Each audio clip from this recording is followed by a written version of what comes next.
Hello, my dear students. Welcome to our SST class. In this class, we are going to discuss your geography chapter, manufacturing industries.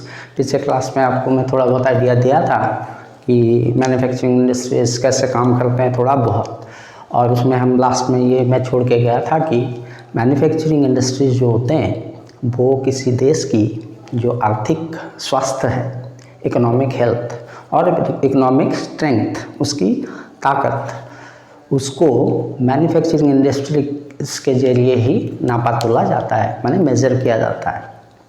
तो इसी से ही आता है कि the importance of manufacturing industries, जो आज हमारे चर्चा की यानी डिस्कशन की टॉपिक है या सब टॉपिक है राधा। तो ये इम्पोर्टेंस में पहला आपको मैं थोड़ा और भी बोल देता हूँ कि मैन्युफैक्चरिंग इंडस्ट्रीज जो होते हैं वो ओवरऑल डेवलपमेंट के लिए, मतलब जो पूरी देश की आर्थिक परिस्थिति की विकास या तरक्की के लिए बहुत ज़रूरी है, ओवरऑल डेवलपमेंट। और साथ में जो इकोनॉमिक डेवलपमेंट हम जिसको बोलते हैं, वो आप धीरे धीरे करके जैसे जैसे बड़े होते जाएंगे और भी उसके ऊपर आपको आइडिया लगेगा। मैं उतना डिटेल में अभी जाना नहीं चाहूँगा क्योंकि आप लोगों को बहुत तकलीफ़ होता है कि आपका MB खर्चा हो जाता है, इसलिए इतना टाइम कौन देखेगा।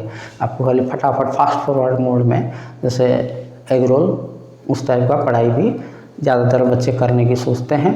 हालांकि ये बहुत बुरा चीज़ है, मतलब आपकी एजुकेशनल पॉइंट ऑफ व्यू से।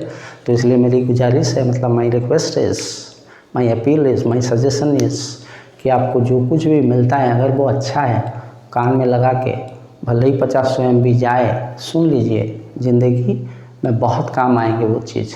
ठीक है, उसको तो आप करेंगे, हम बाद में भी उसके ऊपर बात करेंगे। तो ये मैं ये बोल रहा था कि इकोनॉमिक डेवलपमेंट के लिए ये और ओवरऑल डेवलपमेंट के लिए manufacturing industries are considered to be the backbone, माने रीढ़ की हड्डी टाइप की। जैसे एक इंसान के शरीर में जो उसका ये है स्पाइनल कॉर्ड जितना इम्पोर्टेंट है, उतना ही इम्पोर्टेंट मैन्युफैक्चरिंग इंडस्ट्रीज़ है किसी देश की जनरल डेवलपमेंट के लिए, ओवरऑल डेवलपमेंट के लिए एंड इकोनॉमिक डेवलपमेंट के लिए ऑल्सो। इसीलिए उसकी अहमियत यानी इम्पोर्टेंस बहुत ज़्यादा बढ़ जाता है।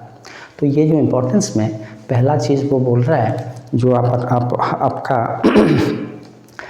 इंडस्ट्रीज़, मैन्युफैक्चरिंग इंडस्ट्रीज़ जैसे ही किसी देश में फैलना चालू होता है, माने बनना चालू होता है, उसका बेस बनता है, तो वो पहला काम करता है एग्रीकल्चर की मॉडर्नाइजेशन। और ये चीज़ भारत के लिए बहुत ज़रूरी है क्योंकि primarily we are an agricultural country. तो इस वजह से हमारे देश की एग्रीकल्चर को यही मैन्युफैक्चरिंग इंडस्ट्रीज़ उसको मॉडर्नाइज कर सकते हैं बहुत ज़्यादा तरीके से।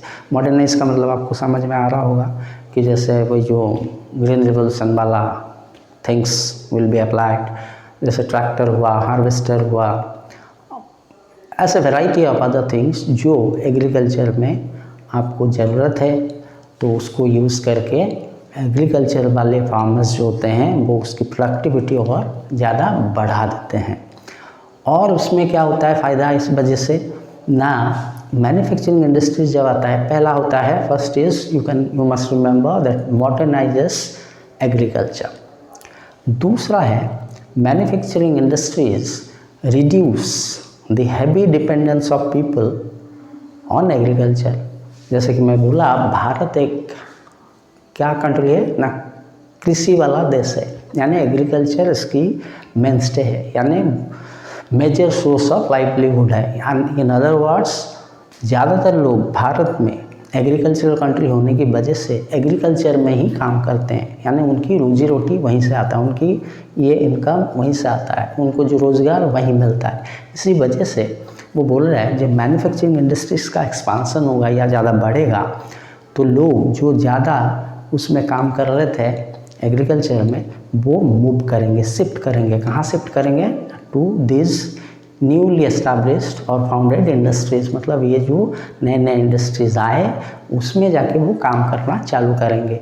तो इसलिए वो बोल रहा है कि जो अपना मैन्युफैक्चरिंग इंडस्ट्रीज़ होते हैं they reduce heavy dependence of people on agriculture, मतलब एम्प्लॉयमेंट को दूसरे जगह में भी वो ले जाता है। खाली उतना ही नहीं, वो एक इंडस्ट्री में तो उनको नौकरी देता ही देता है, साथ में हमने जो बात किया था सेक्टर्स ऑफ इकोनॉमी में, आपकी जो प्राइमरी सेकेंडरी टर्शियरी है, ये टर्शियरी यानी सर्विस सेक्टर में भी उनको रोज़गार देने का काम करता है। ये उसकी खासियत है, इसीलिए उसकी मैन्युफैक्चरिंग इंडस्ट्रीज़ की इतनी इम्पोर्टेंस या अहमियत है।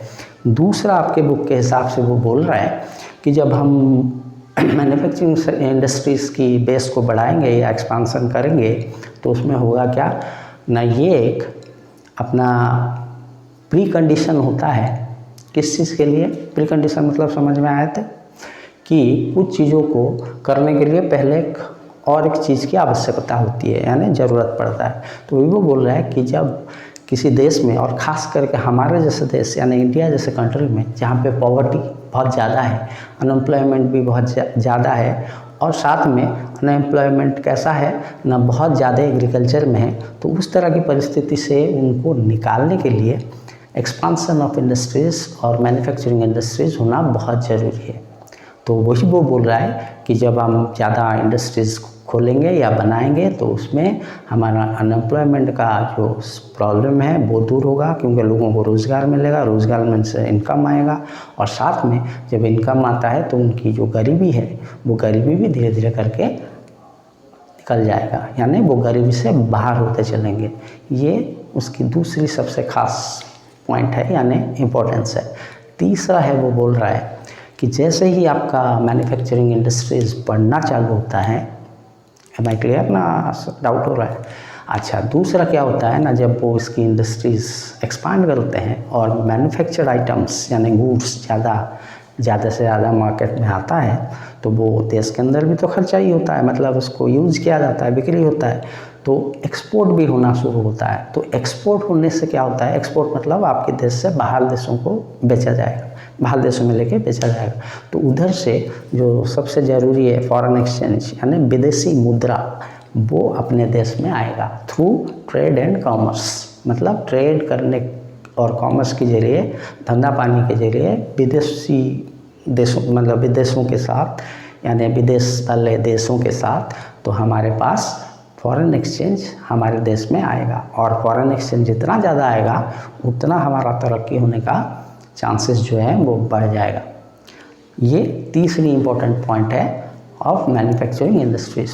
फोर्थ है वो बोल रहा है कि जब मैन्युफैक्चरिंग इंडस्ट्रीज़ हम ज़्यादा से ज़्यादा एक्सपांड करते हैं तो उससे क्या होता है ना, रॉ मटेरियल जो हमको अलग अलग जगह से भी बहुत सारे लोग उसको सप्लाई करना चालू करते हैं।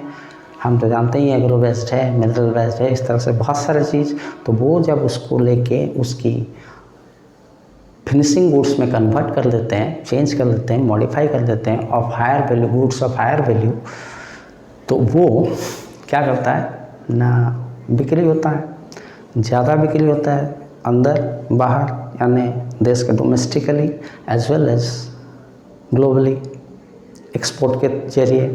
तो इससे आपकी इनकम बढ़ता है, ओवरऑल डेवलपमेंट बढ़ जाता है। आपको समझ में आ रहा है ना, थोड़ा थोड़ा डाउट हो रहा है, बोलिए। तो ये जब डेवलपमेंट होता है तो मतलब देश के अंदर एम्प्लॉयमेंट अच्छा होता है, इनकम लोगों का ज़्यादा बढ़ता है, ज़्यादा से ज़्यादा लोगों को रोज़गार मिलता है, और उन लोगों की और चीज़ों के लिए भी वो खर्चा करते हैं तो उसको भी वो बनाने का काम होता है। जैसे सड़क निर्माण हुआ, कोई गाड़ी खरीदा, बहुत सारी चीज़ ऐसे होना शुरू होता है। This means a country starts to become prosperous, यानी starts to become richer than before। ये उसकी सबसे बड़ी चीज़ है मैन्युफैक्चरिंग इंडस्ट्रीज़ में, जब हम ज़्यादा ध्यान देते हैं या उसकी एक्सपांसन करते हैं।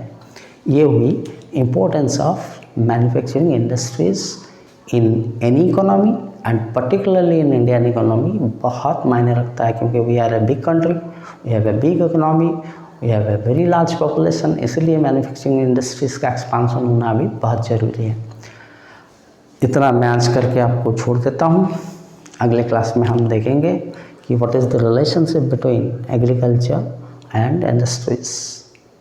तो तब तक आप इसको देखिए, पढ़िए और अच्छे से ध्यान देके सुनिए तो समझ में आएगा। अगर डाउट होता है तो कमेंट में लिखिए, और अगर पसंद आया तो लाइक भी कर दीजिए और सब्सक्राइब भी कर दीजिए, और दोस्तों के साथ खास करके शेयर कीजिए, बिकॉज इट्स एग्ज़ाम टाइम।